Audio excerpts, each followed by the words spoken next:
মুহূর্তে সোশ্যাল মিডিয়ায় চর্চিত বিষয় হুমায়ুন কবির। এর মধ্যে তার ব্যক্তিগত নিরাপত্তা কর্মীও হায়দ্রাবাদ থেকে এসে পৌঁছেছে।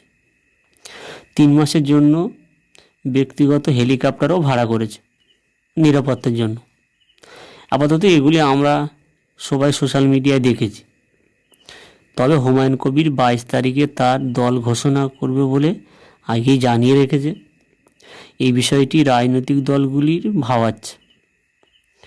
যতই বিজেপি বলুক হুমায়ুনের পিছনে তৃণমূল আছে, বা তৃণমূলও একই অভিযোগ বিজেপির দিকে করছে, তবে হুমায়ুনকে দেখেই বোঝা যাচ্ছে আপাতত এই মুহূর্তে এই দুটি দলের সঙ্গে তার সম্পর্ক মনে হয় নেই। তার নতুন রাজনৈতিক দল বিশেষ করে ভাবাচ্ছে তৃণমূলের। তার দল কাটবেই তো সংখ্যালঘু ভোট। বাস্তবে বিজেপি তো এটাই চায়। ভোট পার্সেন্টের দিক থেকে তারা খুব বেশি পিছিয়ে নেই। তৃণমূলের 5% ভোট যদি সংখ্যালঘুদের কাটে, সেটাই তাদের কাছে রাজ্যে ক্ষমতায় আসার জন্য বড় সুযোগ বিজেপির।